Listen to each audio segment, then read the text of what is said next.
is up on a Friday? Hello.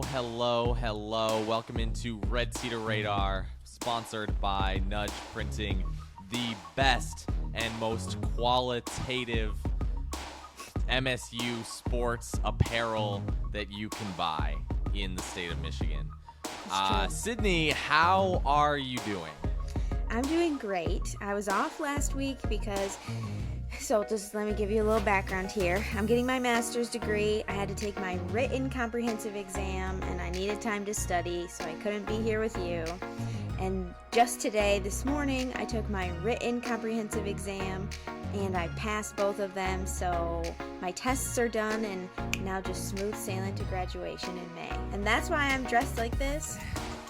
Fancy for all of you and for my written exam, or for my oral exam that I just had. Right. So that sounds stressful. So, but we made it out. We made it out alive. Yes. Somehow. So I totally, truly, I'm not sure that I empathize, but I sort of, I can. You get it. I would never sign up for that. But, that's just me. Yeah. But, you got to get educated. So, That's true. So Michigan State, as far as currently, they just defeated Iowa yesterday, right? So it was in a very interesting game. I don't think that I've ever seen, and maybe this is just me, but I've never seen MSU fall down 10-0 at the first media break. That was not fun. So what were your thoughts and reactions, I guess, at that point in the game? I mean, I was shocked that they let that happen. I maybe shouldn't have been shocked, but I was expecting at least a little better of a performance right off the bat. And I kind of was feeling like the game was doomed at that point. So then Michigan State goes into I don't know if you want to call it beast mode, but then so they're down 10-0 at the first media break, and at the end of halftime they're up by a point. So remember earlier in our podcast, I think it was like episode 2 or 3 or something. Okay. Like it was very early on. We had talked about Malik Hall and Jaden Akins being out.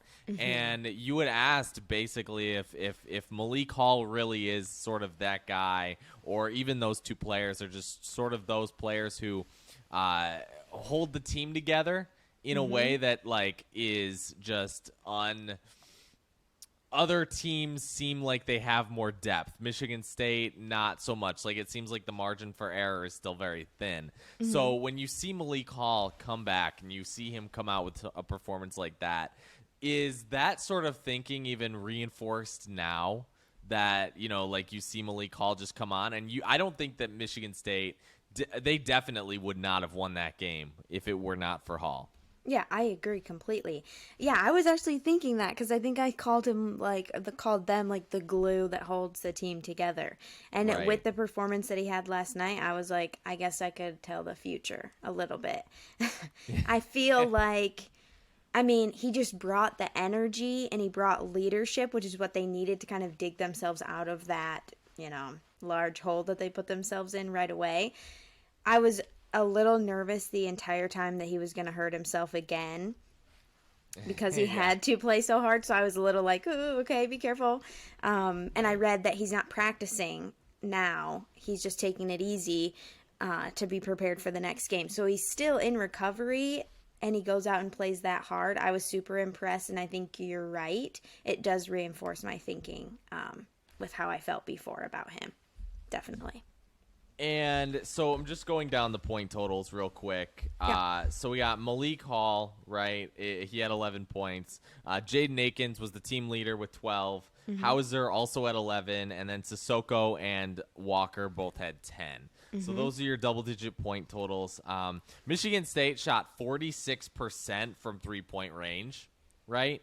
And then so another on top of that, Malik Hall also, I'm reading this stat right here.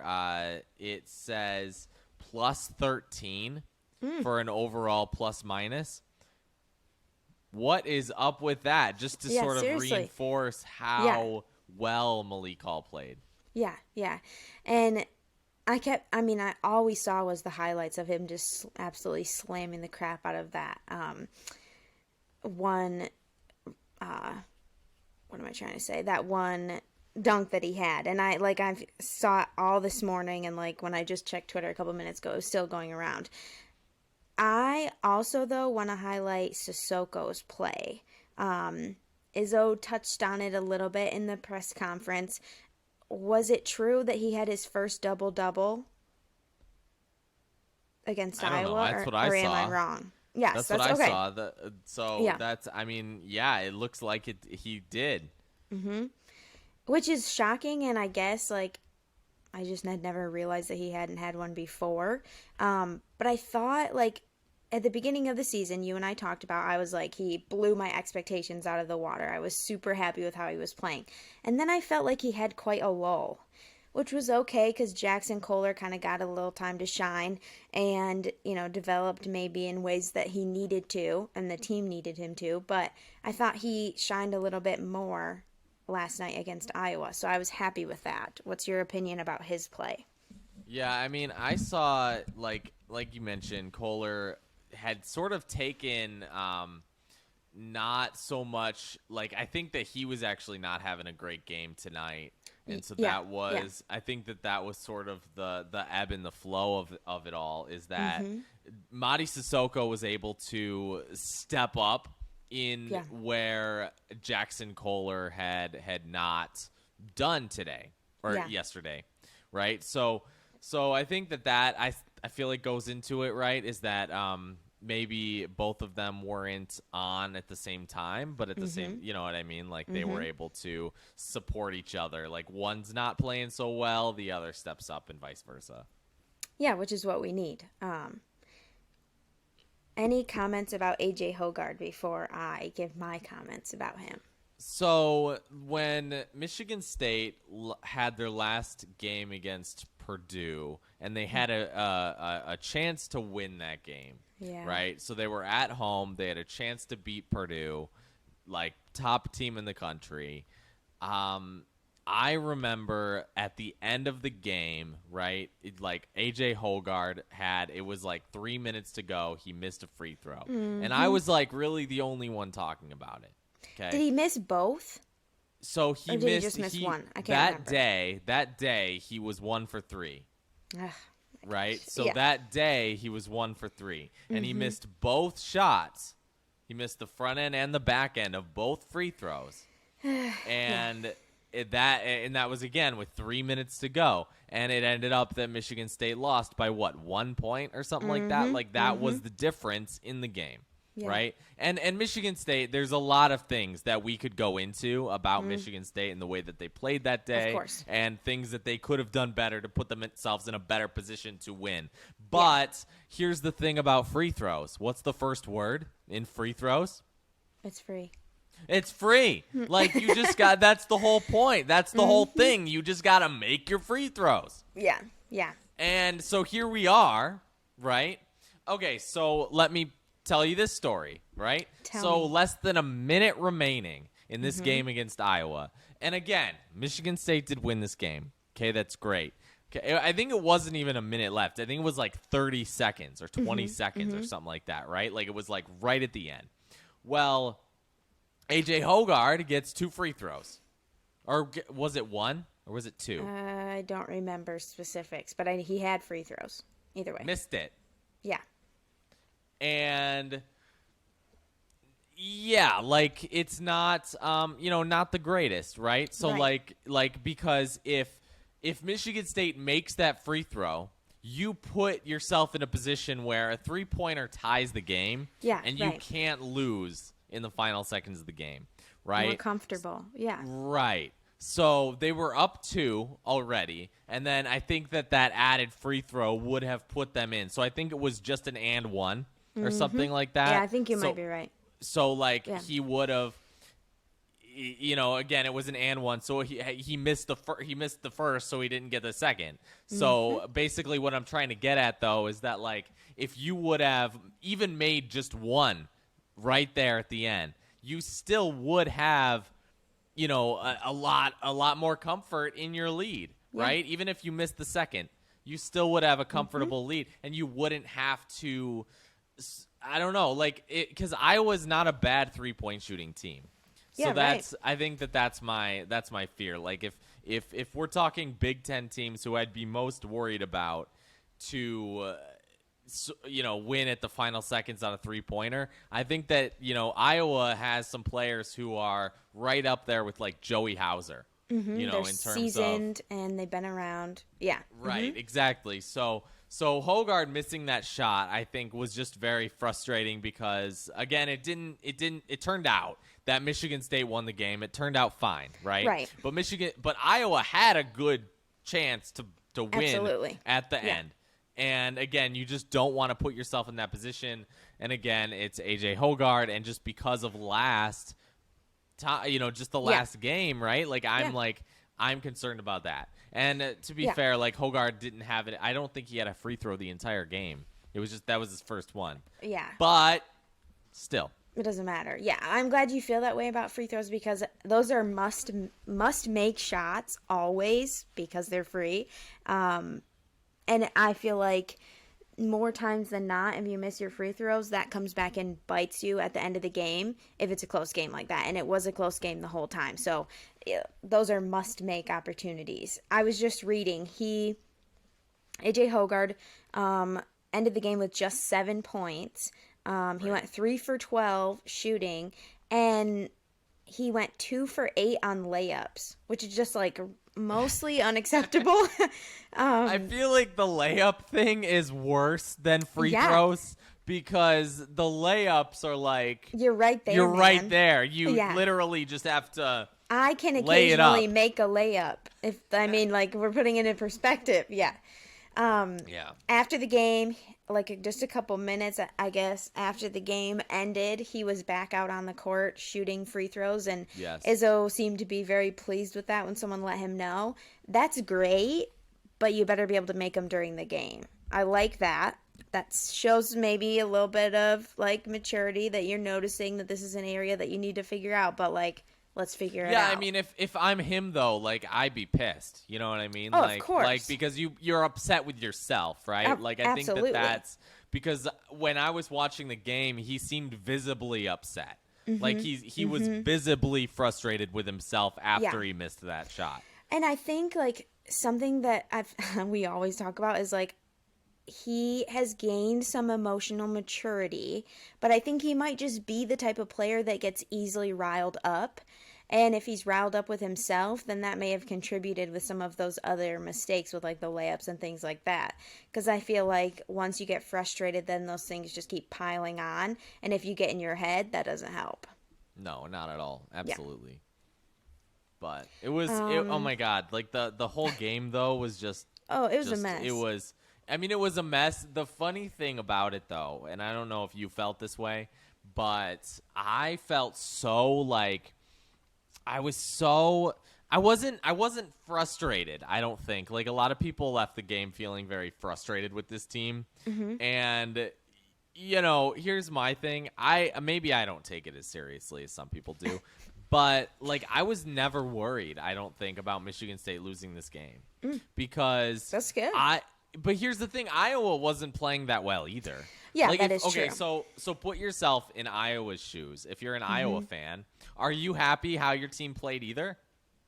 Probably not. I think that Michigan State's much more talented when it's healthy than Iowa is. So I think that's also where it is. So I think that Michigan State has a lot to look forward to if this team's able to stay healthy and keep keep players like Malik Hall, like Jaden Akins on the court. Yeah. Right? They lose a couple guys, that's where it would get frustrating for me. Yeah. I would even suggest, I don't know how Izzo's going to play this thing, but I'm just saying, I would want to keep your guys healthy going into the tournament. Oh, I would be concerned about guys playing too hard and hurting themselves. Oh, yeah. Well, and the fact that Malik Hall isn't practicing, I think that's a great step because you don't want to overdo it because he had to work so hard in, last night's game. Right. Tyson Walker, did he not roll his ankle at a certain point in that game last night? I didn't notice, Or am I mixing that didn't up see. with Purdue? At one point, he twisted his ankle and it Yes, looked like I he think was it in pain. might have been And I was Purdue, like, yeah. oh my gosh, another one down with a leg ankle injury. But he came back, he walked on it, he was fine. But that had me taken aback a little bit. Right. Somebody said that I saw this on Twitter. Tyson Walker has like the most 3-point shots where his foot ends up on the line and they like switch it back over to a 2-point shot. And as annoying as that is, I guess it means he's making shots, so I can't complain that much, but maybe just like take a peek at where your foot is, back up for a second. But Yeah. if he's making shots, I can't complain that much. Yeah, I mean, it's funny because it's like, do you really want to look down? Yeah, You know, no. Like, you're in the heat of the moment and you don't notice, but I just mean, because just my as thing a is like, I fan don't know, I'm perspective, like, not a that's a professional killer. basketball player, but if I knew that, like, I don't know, like, Well, I feel like am if a I'm trying to professional take that- basketball player, so, Yeah, are you? Yeah. Because it's like if I'm taking that extra moment, I feel like I would get too Oh, in my yeah. head about it. You Yeah, know? right. I am just meaning, like, in general. Yeah, he's I got to wish be. that more of those were 3-point shots, but Well, and I'm thinking too, like wasn't there a moment in this game where I don't know if it was Walker or if it was someone else, but like Michigan State just like was in the corner of the court and they just step out of bounds randomly? there was a couple times even like we passed it to someone that was like right on the baseline and they had to like jump through the air out of bounds to like try and catch it and keep it in bounds. And it was like, why are we like having to do gymnastics to catch these passes? I was out to eat watching the game, and there was a moment where I wanted to kind of just stand up and be like, what the heck? Pass better. And then I was like, you're out in public, you need to sit down, like no yelling, so I had to rein it in a little bit. But just silly things like that, like stepping on the line and doing stuff like that caused just like chaos throughout the game, I feel like. Yeah, it is definitely not pretty. As far as Purdue, like, what do you think Michigan State's keys to the game are? Oh, I mean, it's going to be so tough to go on the road and play them, especially since we already lost to them. But I feel like Izzo and the guys will have maybe a little chip on their shoulder. They came out, I mean, on top of Iowa, like we said, although it wasn't pretty. Maybe that'll be the chip on their shoulder that they need to walk into Purdue and win on the road. Zach Edey scares me, though, because he's just literally a mountain, so it's hard for me to say what we'll do with that. Yeah, I think, I mean, like it's like Purdue on the road, right? Mm-hmm. And then I know. I think the good news for Michigan State is that the schedule gets easier. Yeah. Right? Yeah. Like after all of this, right? So like once you have Purdue and then you got like Rutgers and a couple other teams, and it's sort of easier to Although deal Rutgers with. beat Purdue, so hard to say with them. Yeah, but like that might have been an anomaly. I'm not sure. I'm going to have to believe that MSU is going to go to Purdue and hand them a loss. Right. Going to just take that loss and smack it right in Matt Painter's face. But it's going to be tough. It's going to be a tough game. What's your opinion? Will they win, yes or no? Against Purdue? Mm-hmm. That is like I know. so. Okay, so you want to know how Michigan State beats Purdue at Purdue? Tell me everything. Prayer. That's what we're gonna do. It's gonna be prayer. That is. I think that is. Malik Hall is back. He's going to be fired up to be back. He's going to lead the team. Joey's going to have his best game of the season. Walker's going to be behind the 3-point line every time, no foot on the line. Maddie's just going to go in there and beat the crap out of Zach Edey. And Izzo and his guys are going to ride home, and I'm going to be happy. That's my prediction. Okay. Well. You have to believe. Yeah, I It hope is. so. AJ talked about this in the press conference. It is a quick turnaround between games, though. I would have maybe liked for them to have at least another day in between, because they do have to travel and all that stuff. So it'll be less time for recovery after this hard-fought game. I would have liked it to be, later, a little later into next week, but obviously you can't change that. So, moving on to Michigan State women's basketball. Yeah. So last week, actually, while you were out, I spoke with Big Ten Plus's Marin Klein, who does Michigan State hockey play-by-play, and also she works for Impact Radio doing the beat writing for Michigan State women's basketball. Nice. And it was great. So we got actually to talk about Michigan State women's basketball for the very first time on this show, which was very exciting. Yeah, definitely. But you have some more, or we have some more to talk about regarding them. So let's have you start. Yeah, so I went to the women's basketball game against Rutgers. I only have a couple notes. First of all, it was really fun. They were doing their Title IX celebration, so they had tons of old women's basketball players there, and I always love that sort of stuff. The fanfare always gets me, because it was like tons of different generations of MSU women's basketball players, and I had them all out on the court and all that stuff. My number one note was that the Rutgers women's basketball team only had 8 players, which is like crazy. And I don't know if there was injuries. It looked like there was one girl on the sidelines that was like a player but was like injured, but there was no other one, so just a very small team. They had one player, and her name escapes me at this point. She was literally doing everything for them, like scoring all of their points, playing all of their defense. She was amazing, but couldn't do it by herself.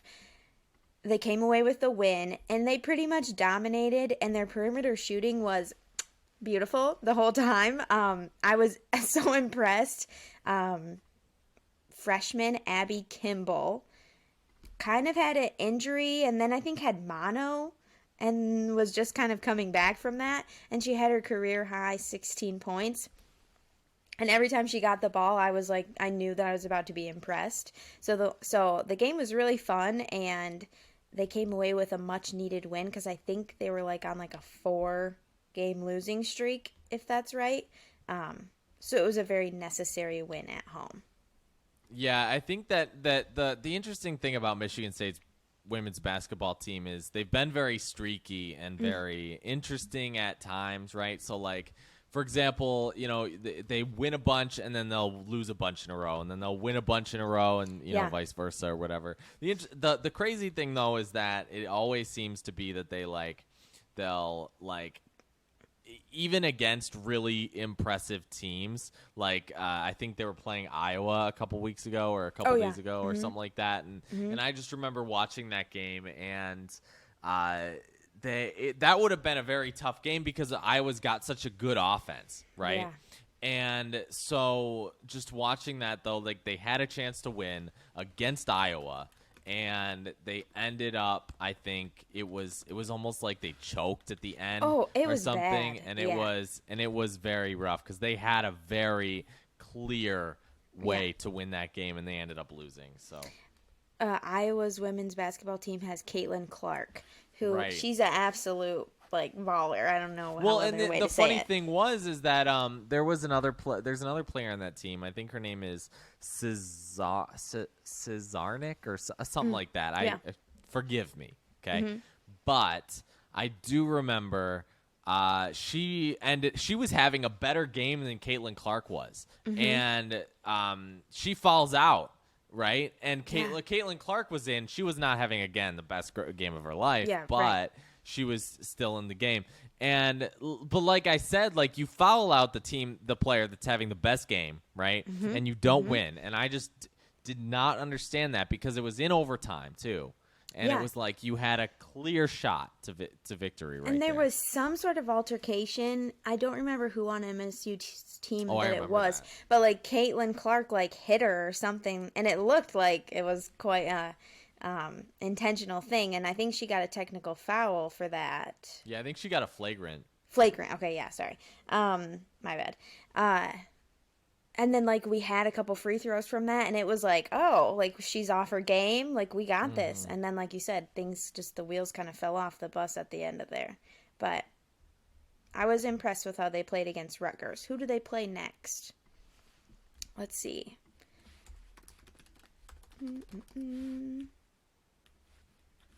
They play Illinois. It looks like at Illinois on Sunday at 6 o'clock. Cool. So... Is that at home or away? It's away. Yep, at Illinois. It's away. Yep. At Illinois, and that's on Big Ten Plus? It looks like it, yes. Looks like it. Awesome. Well, you know who else has a game this weekend? Or a couple of games. Yeah. Michigan State's hockey team has a couple of games, which is kind of crazy. So they just come off of a bye week, and they just snapped their 5-game losing streak 2 weeks ago after playing Penn State, right? Yep. And in those games, Michigan State won the first game in overtime and then took an extra point to win the second game shootout. Yes. So they play Minnesota this weekend in Minnesota, and it's going to be very interesting. Minnesota currently leads the Big Ten with 37 points. Michigan State, for reference, is fourth with 24 points. Minnesota, though, is the number 1 team in the pairwise rankings right now, and Michigan State is number 13. So, like I said, though, Michigan State's top 20 college hockey team, so they've looked pretty good, and I think that a win against a win against Minnesota would be very good for Michigan State. Oh yeah, I would probably rocket them up to the maybe top 10 or so. And I mean, so here's the interesting thing though, is that Michigan State, I don't know how they win, right? I'm not sure that they do. If I had to predict, like my honest expert opinion prediction here, I think that Michigan State loses both games. Okay. But they have a chance to win, I think, the second game. I think the first one will be a lot harder to win. I did write about this, though. I said that the first game would be 6-3, and then the second game would be 4-3 in overtime. So, like, I think there's some wiggle room. The thing is, though, is that if Michigan State wants to win, they have to score, because Minnesota is very good at scoring, and Michigan State has shown some offensive difficulty. The good news for Michigan State, though, is that Justin Close, the goalie for Minnesota, is not like a shutdown goalie. Like, I think that Michigan State's goalie, Dylan St. Cyr, is the second best goalie in the Big Ten, whereas Justin Close is more closer to like 4 or 5. So, like I said, you know, Michigan State has a chance if they can score some goals. I saw Minnesota's game against Michigan where it kind of like went back and forth, like within a minute, like both of them had scored a bunch of goals, and it was like I looked away from the TV for 1 second. They seemed scrambled in that game. So what does MSU have to do to get them to kind of be on their heels like they were against Michigan there at the end of that game? The issue is that Michigan's such a better team, even though they probably won't finish higher than 4th in the Big Ten this year. And I fully think that is due to their goalie, Eric Portillo. Like, Michigan State theoretically could sweep against Michigan in February, because Michigan State goes to play I could fully see that happening, right? So like they play on the Friday game, they play in East Lansing. Then the second game is the duel in Detroit, where they play at Little Caesars Arena. And so having a neutral site and a home, that is super, super, super advantageous. They do that every other year. So like Michigan gets the advantage next year. But I could fully, but here's the thing though, is that Minnesota is just a really good team, and certain teams match up better against other teams. Yeah, and I right. don't think that Michigan State matches up as well as Michigan does, but Okay. Michigan State matches up better against Michigan, if that makes sense. Yes, yeah, I got you. About Minnesota though, a lot of their production is top heavy, so I think that is going to be the real. If Michigan State wants to stand a chance, maybe they get strategic with it. I mean, maybe you get your best guys on the ice when Minnesota's best players are out there. So I'm talking about Jimmy Snuggerud or Logan Cooley and Matthew Nyes. Like, all those guys share a line.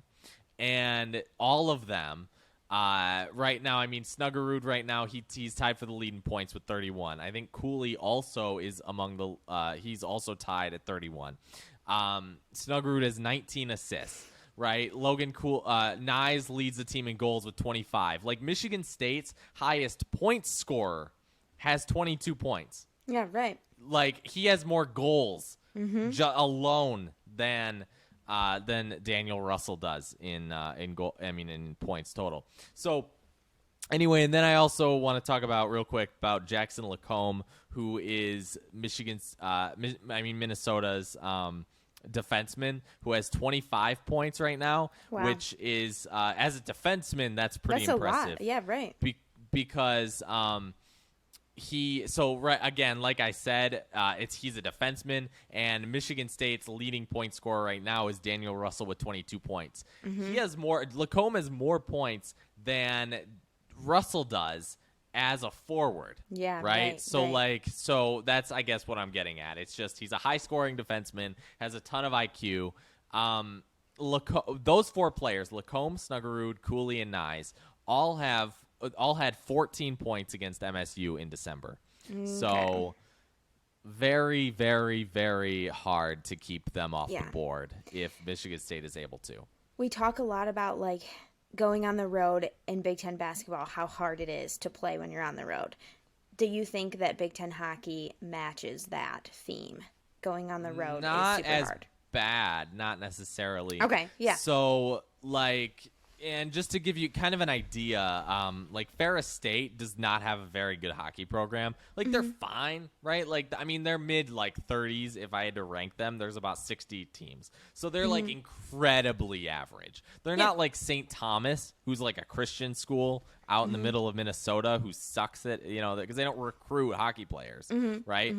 But at the same time, Ferris State went and beat Minnesota State, who's a lot better than them. Okay. On the road, right? So that's, I guess, where I'm going. And and I think a lot of it also has to do with that a lot of campuses don't care about hockey like some other campuses.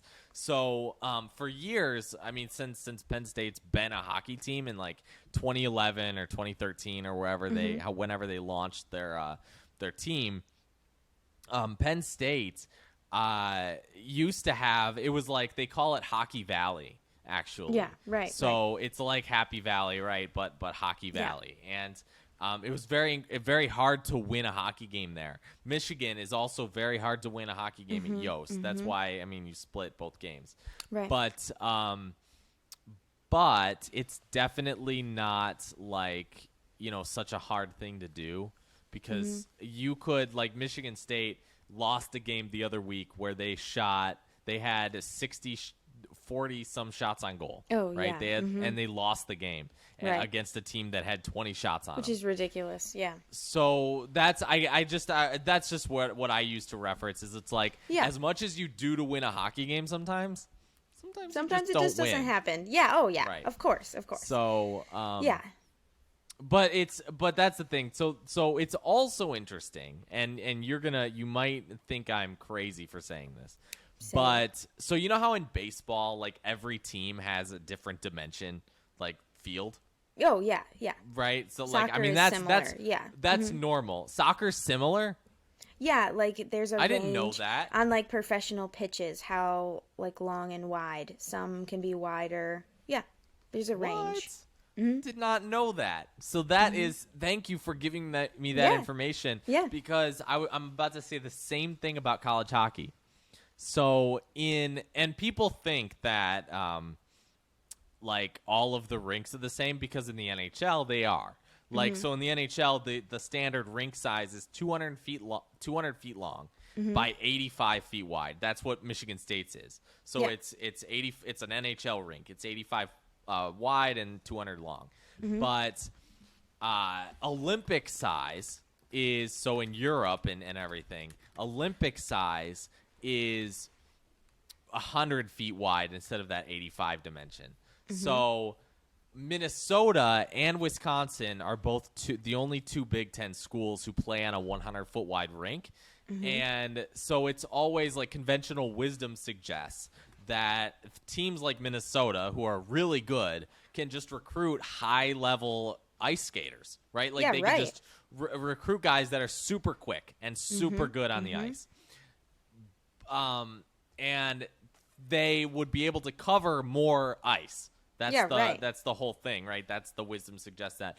There was a college hockey news article actually that came out a few years ago that was talking about how that's not necessarily true if you look at the records of teams with the larger sheet of ice and teams without it. So it's not necessarily always true. So that also kind of goes into the whole home field advantage. Absolutely.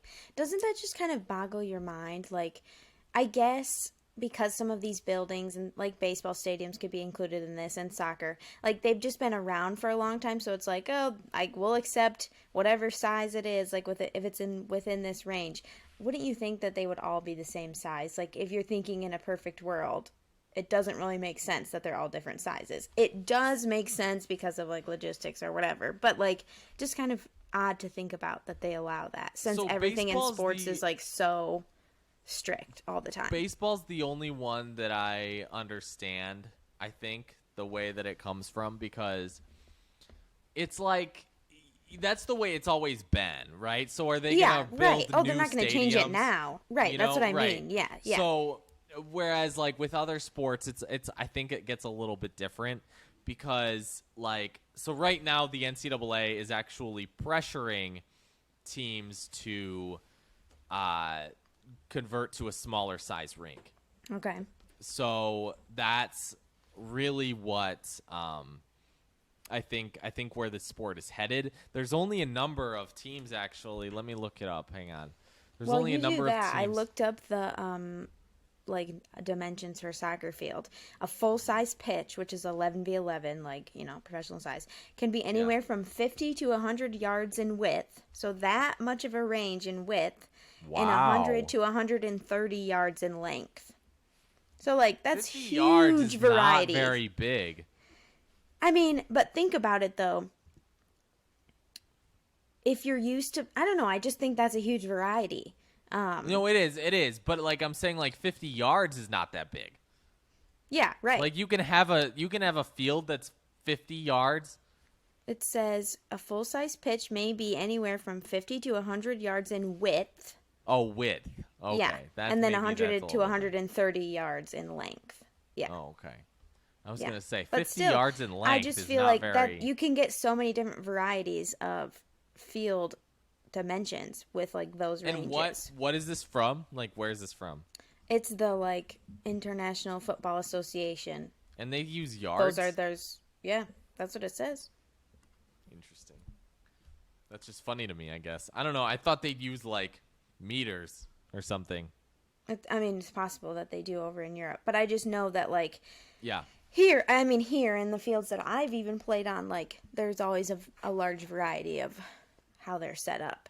So I'm not 100% sure what the NCAA rules are, but I can tell you that a 100-foot wide rink has not been, according to my knowledge, I don't know. Again, I'm not 100% sure if this is correct. I didn't fact check it, but I just read it. But I don't think that a 100-foot wide rink has been built in the United States since Lake Placid in when the 1980 Olympics were held, right for hockey. So just to give you an idea, though, I have it right here. So again, like I said, it's 85 feet wide for an NHL rink, right? and Minnesota's 3M Arena is 100 feet wide. Okay, here are the other teams with wider rinks. Not all of these teams, by the way, have rinks that are 100 feet wide. Yeah, Some of them, I think one of them's 90 feet and one of them's 95. Okay, so close. So it's close enough, right? Yeah, right. So it's a wider rink. It's just not 85 feet wide. They are Alaska, Alaska Anchorage, okay, UMass, and then there's Minnesota, right? New Hampshire, Northern Michigan, St. Cloud State in Minnesota, and Wisconsin. Okay. Those are it. Okay, and then so Colorado College reduced its rink size to the 85-foot wide dimension in 2021. Okay, and then Minnesota State did the same thing in 2013. Okay, yeah, interesting.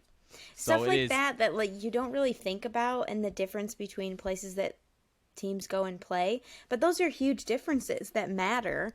It's just not usually on the forefront of anyone's mind.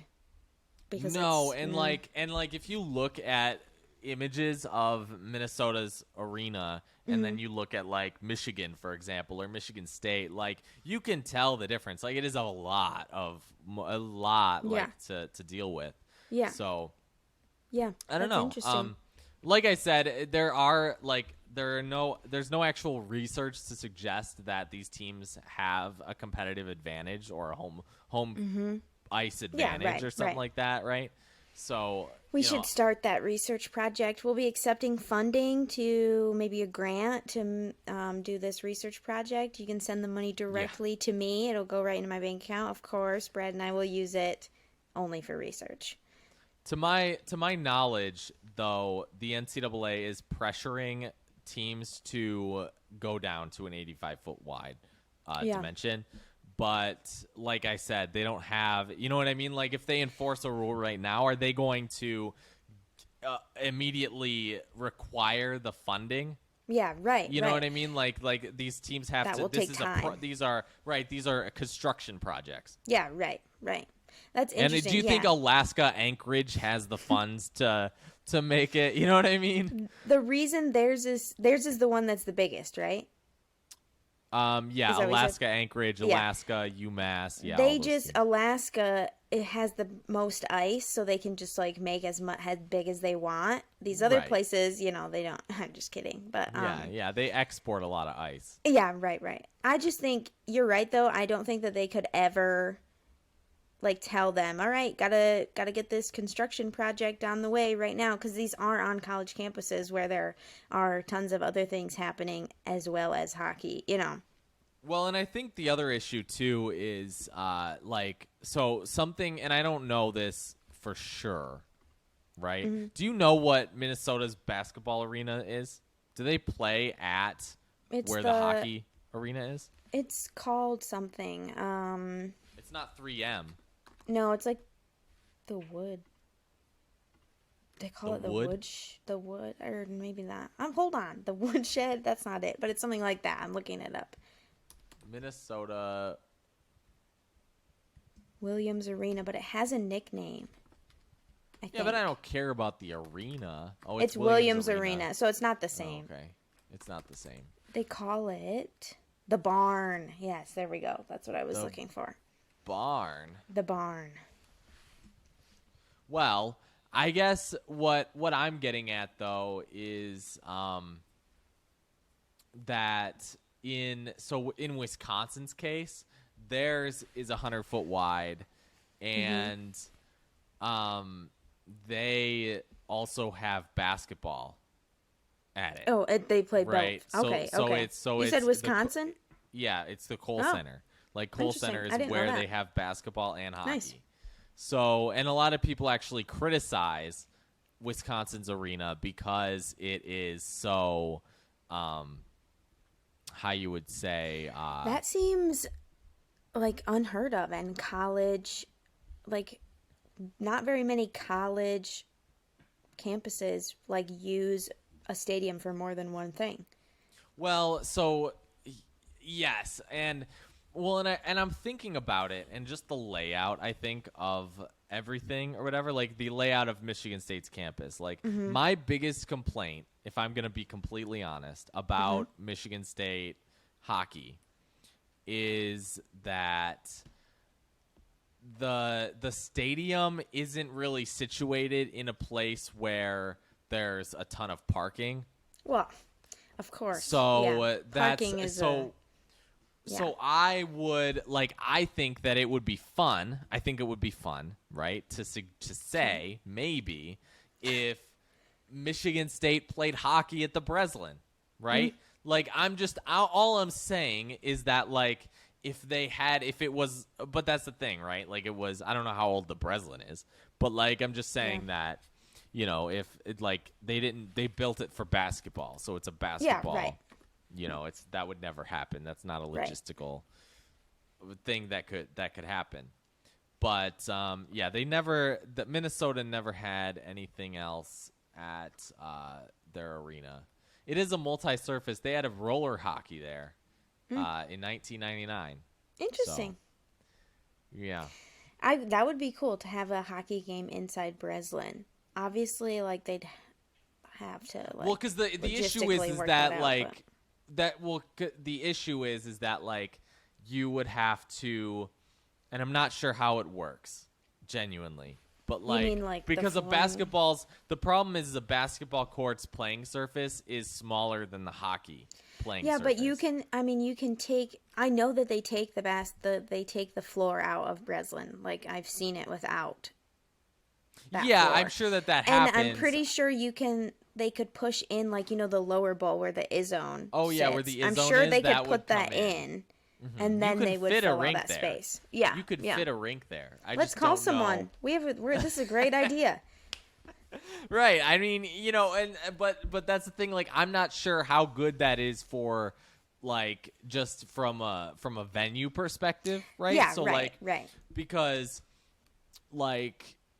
again, I don't know. A lot of people criticize the Kohl Center for being a shitty venue because it hosts both things. But I'm there are plenty. Both.